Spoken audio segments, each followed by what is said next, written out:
पंजाब कांग्रेस की युवा नेता दामन थिंद बाजवा बीजेपी में शामिल हो गई। इस दौरान दामन ने नवजोत सिंह सिद्धू पर आरोप लगाए।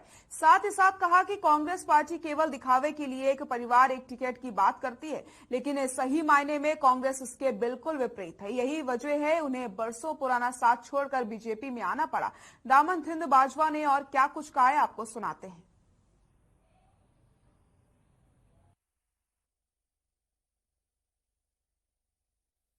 नमस्कार, हर खबर देख रहे सभी दर्शकों का बहुत बहुत स्वागत है। लगातार विधानसभा चुनाव 2022 सरगर्म होता जा रहा है और नेताओं का एक पार्टी से दूसरी पार्टी में आना भी जारी है। और आज इसी कड़ी में सुनाम से एक दिग्गज नेता दामन थिंद बाजवा जो है भारतीय जनता पार्टी में शामिल हुई हैं। दामन, इसका मुख्य कारण क्या? इसका मुख्य कारण यही है जी कि मैं कांग्रेस पार्टी, जिस दिन से मैंने अपना पॉलिटिकल करियर शुरू किया था, मैं एक साधारण से घर से संबंध रखती हूँ। तो मैं एक सुपना लेके आई थी, मतलब एक सोच लेके आई सी कि मैं अपने इलाके वास्ते जे चाहवा ते मैं पॉलिटिकली एक्टिव होके इस एडमिनिस्ट्रेशन या इस सिस्टम का हिस्सा बन के बहुत कुछ कर सकती हूँ। बट जदों अज ये महसूस होया कि काम दी किते ना किते एक लिमिट ही है जिथे तक काम नूं तवज्जो दित्ती जाती है। उस तो बाद ਤੁਹਾਡੇ ਕੋਲ ਹੋਰ ਵੀ ਜੇ ਤੁਹਾਡੇ ਕੋਲ ਪੁਆਇੰਟਸ ਨਹੀਂ ਹੈਗੇ ਤਾਂ ਤੁਸੀਂ ਪਿੱਛੇ ਰਹਿ ਜਾਂਦੇ ਹੋ, ਜਿਵੇਂ ਕਿ ਤੁਸੀਂ ਜਾਂ ਕਿਸੇ ਵੱਡੇ ਲੀਡਰ ਦੇ ਭੈਣ ਭਤੀਜਾ ਜਾਂ ਕੋਈ ਰਿਸ਼ਤੇਦਾਰ ਨਹੀਂ ਹੈਗੇ ਜਾਂ ਤੁਹਾਡੇ ਕੋਲ ਕਿਸੇ ਵੱਡੇ ਲੀਡਰ ਦੀ ਸਿਫਾਰਿਸ਼ ਨਹੀਂ ਹੈਗੀ ਤਾਂ ਤੁਸੀਂ ਤੁਹਾਡੇ ਕੰਮ ਕੱਲਾ ਇਜ਼ ਨਾਟ ਇਨਫ। ਉਸ ਤੋਂ ਮੈਂ ਨੂੰ ਕਹਿੰਦੇ ਆ डिजेक्ट होके मैं इस पास राजनीति में रही हैं, एनएसयूआई की पहली प्रधान रही हैं पंजाब में। उस समय में और इस समय में क्या फर्क देखते हैं कांग्रेस में? देखिए, मैं जिस भी ओहदे पे रही हूँ, मैं अपनी मेहनत से रही हूँ। मैं इलेक्टेड प्रेसिडेंट थी, मैं कोई नॉमिनेटेड प्रेसिडेंट नहीं थी। वाइस प्रेसिडेंट रही हूँ 2 बार यूथ कांग्रेस की, वो भी इलेक्टेड रही हूँ।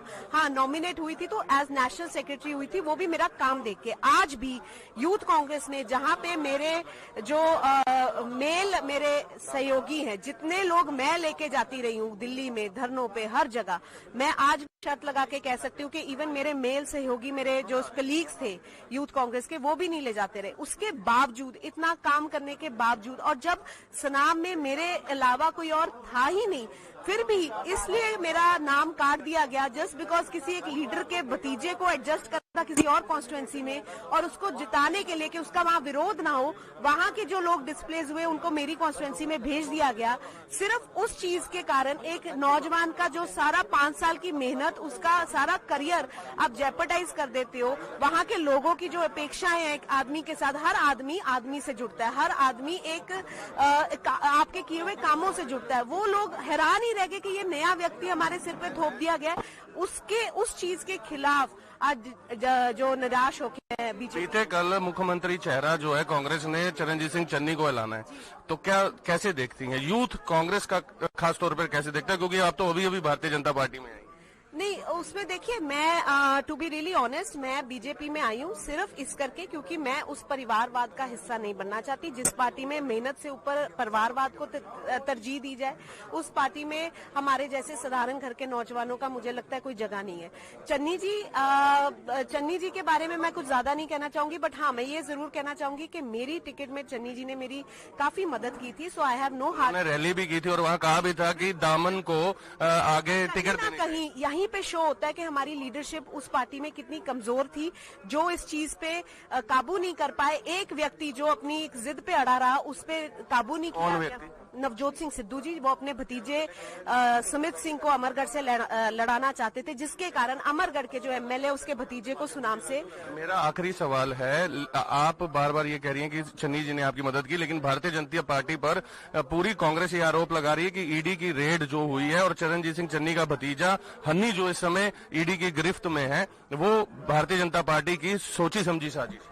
देखिए, मैं ना तो मेरा उतना कद है, ना मैं मतलब उस लेवल पे हूं कि मैं इस चीज पे कमेंट कर सकूं। देखो, भारतीय जनता पार्टी ने अगर कोई रेड्स करवाई हैं तो किसी ना किसी आधार पे कराई होंगी और ये सब जो फैक्ट है ये सबके सामने आ ही जाएगा, आज नहीं तो कल।